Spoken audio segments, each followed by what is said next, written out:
hadn't made it, it would have been the worst thing in the world because you probably felt such pressure from your parents.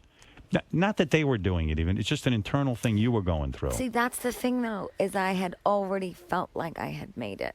Me living in New York in an $1,100 a month apartment, paying my own rent, doing my own shows, dressing how I like, singing how I like, doing my hair how I like, I already felt like I had made it. When you talk about getting high, I mean, you were doing some hardcore drug. You were into coke, and you loved ecstasy so much. No, not then. I did later. You did. So you still get high? No. Yes. No. No? No way. You still smoke weed? Well, come on. That's not... Well... I mean, if you're going to talk about weed... Weed doesn't make you paranoid?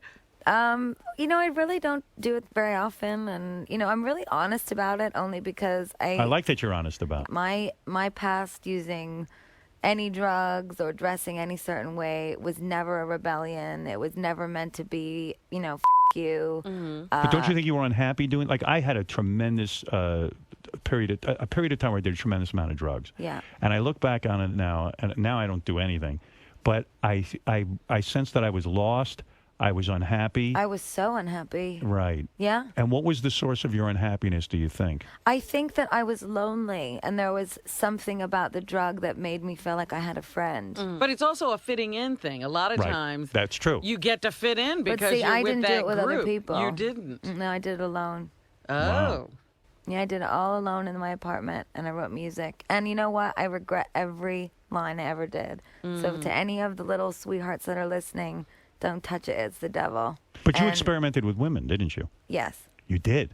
That's kind of hot. But that was later. Later on? Yeah, that was college, which was brief. How do you know when you really have it? You know what? You know when you really have it? When you've got the nerve. Do you save these little tapes that you make when you sing into the phone? I would think as a fan that would be interesting to hear you have put out just the origin.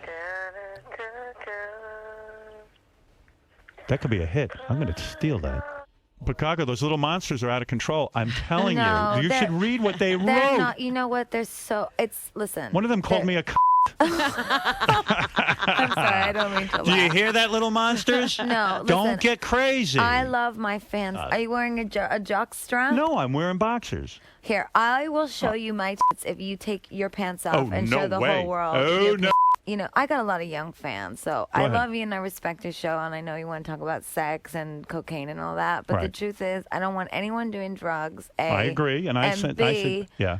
Honestly, you should wait as long as you can to have sex because as a woman, you know, you don't even begin to enjoy it until your mid-20s. It's like, when you're 17, you don't even know how to operate what's going on down there, and you shouldn't try. I mean, I agree with you. Are you going to play a song today on the piano? I would love that. Yeah, I would be very, if you want me to, I would love it. For more, check out SiriusXM Satellite Radio and Howard TV On Demand.